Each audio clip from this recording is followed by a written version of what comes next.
ব্যাপক প্রকৃতির মাংস খেয়ে যখন একেবারেই ক্লান্ত, তখন কে বাঁচাতে পারে? শুধু মাছই বাঁচাতে পারে এই মুহূর্তে। তো আমাদের আবার আজকে অফিসের প্রথম দিন ঈদের পরে, আর প্রথম দিন এসেই ঠুসঠাস ঢুসঢাস ধুমধারাম, মানে মতিঝিলের এখন এটা একটা নিত্যদিনের কথা। তো আমি আর আমার কলিগ দুপুরবেলায় বেরোয় গেছি যে আমাদের বিল্ডিং এর ঠিক পেছনেই, মানে অফিস বিল্ডিং এর ঠিক পেছনেই এনবিএল গলিতে এক আমিন ভাই আছেন।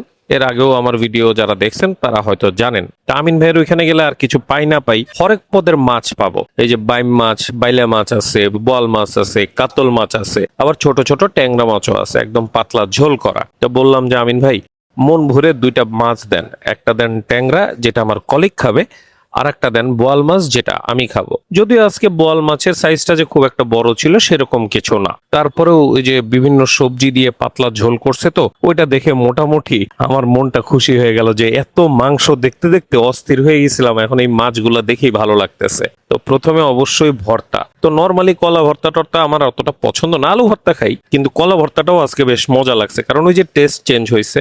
তারপরে একটু চিংড়ি ভর্তাও ছিল, সেই চিংড়ি ভর্তা দিয়েও একটু খাইলাম। বিশ্বাস করবেন না, মনে হলে কি দুই ভর্তা দিয়ে আজকে লাঞ্চ শেষ হয়ে যাবে। তারপরেও মাছ তো একটু খাইতে হবে। আর একটা জিনিস একটু বলি, আমি পৃথিবীর সকল হালাল খাবার আমার পছন্দ, তার মধ্যে মাছ হইলে তো কথাই নাই। কিন্তু সত্যি একটা কথা, সেটা হচ্ছে যে আমি না কোনো এক বিশেষ কারণে এই ট্যাংরা মাছটাই খাইতে পারি না। মাছের জগতে যদি বলেন যে একটা মাছ খাইতে পারি না, শুধুমাত্র এই ট্যাংরা মাছটা, এটা একটা অদ্ভুত বিষয়। আর এরপরে হচ্ছে বোয়াল মাছ। বোয়াল মাছটা ভাই শুধু আমি খাবো, আমার কলিগ আর বোয়াল মাছ খাবে না সে বলছে। সো আলহামদুলিল্লাহ আমি পুরাটা মেরে দিচ্ছি।